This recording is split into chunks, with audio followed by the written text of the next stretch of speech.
जय माता दी। आप सभी को करवा चौथ की हार्दिक शुभकामनाएं। करवा चौथ की सरल संपूर्ण व्रत कथा। करवा चौथ का व्रत 20 अक्टूबर 2024 दिन रविवार को रखा जाएगा। करवा चौथ के दिन पूजा का शुभ मुहूर्त 20 अक्टूबर की शाम 5:46 से लेकर शाम 7:02 तक रहेगा। इस समय पूजा करना बहुत ही शुभ रहेगा। अब हम करवा चौथ के व्रत की पौराणिक एवं प्राचीन कथा सुनेंगे। बहुत समय पहले की बात है। एक साहूकार के 7 बेटे और उनकी एक बहन करवा थी। सभी सातों भाई अपनी बहन से बहुत प्यार करते थे। यहाँ तक कि वे पहले उसे खाना खिलाते और बाद में स्वयं खाते थे। एक बार उनकी बहन ससुराल से मायके आई हुई थी।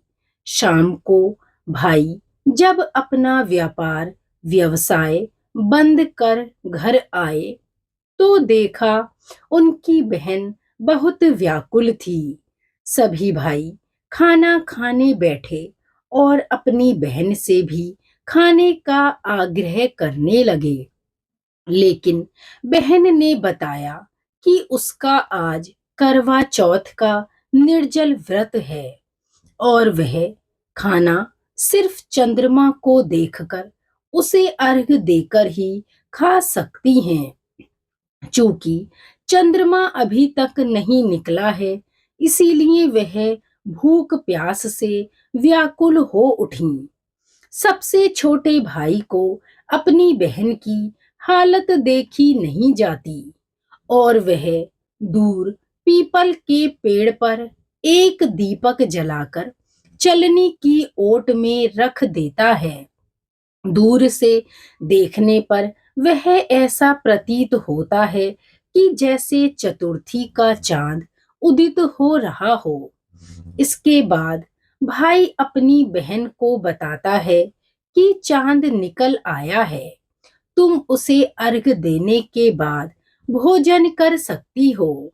बहन खुशी के मारे सीढ़ियों पर चढ़कर चांद देखती है। उसे अर्घ देकर खाना खाने बैठ जाती है। वह पहला टुकड़ा मुंह में डालती है तो उसे छींक आ जाती है। दूसरा टुकड़ा डालती है तो उसमें बाल निकल आता है और जैसे ही तीसरा टुकड़ा मुंह में डालने की कोशिश करती है तो उसके पति की मृत्यु का समाचार उसे मिलता है। वह बौखला जाती है। उसकी भाभी उसे सच्चाई से अवगत कराती हैं कि उसके साथ ऐसा क्यों हुआ। करवा चौथ का व्रत गलत तरीके से टूटने के कारण देवता उससे नाराज हो गए हैं और उन्होंने ऐसा किया है। सच्चाई जानने के बाद करवा निश्चय करती है कि वह अपने पति का अंतिम संस्कार नहीं होने देगी और अपने सतीत्व से उन्हें पुनर्जीवन दिलाकर रहेगी। वह पूरे 1 साल तक अपने पति के शव के पास बैठी रहती है, उसकी देखभाल करती है। उसके ऊपर उगने वाली सुईनुमा घास को वह एकत्रित करती जाती है। 1 साल बाद फिर करवा चौथ का दिन आता है। उसकी सभी भाभियां करवा चौथ का व्रत रखती हैं।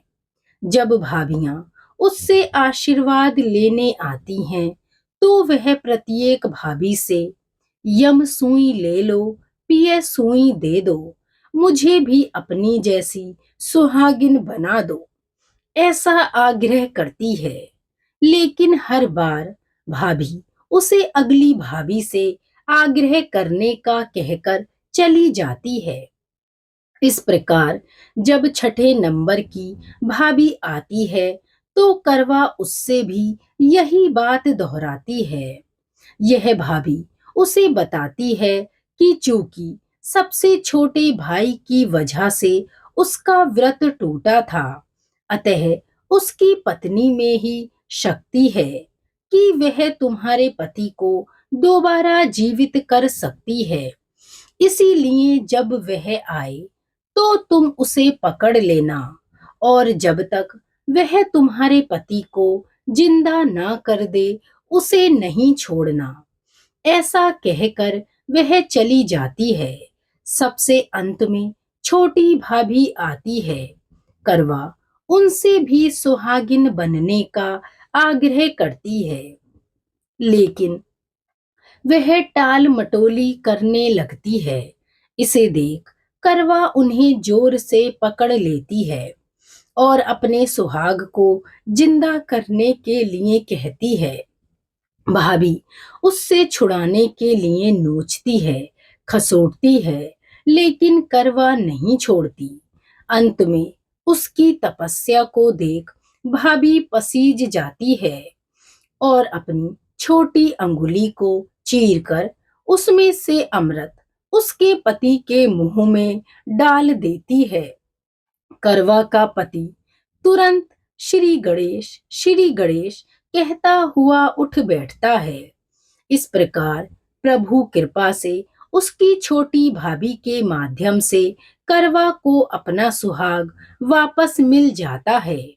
हे श्री गणेश, माँ गौरी, जिस प्रकार करवा को चिर सुहागन का वरदान आपसे मिला है, वैसा ही सभी सुहागिनों को मिले। बोलिए करवा माता की जय।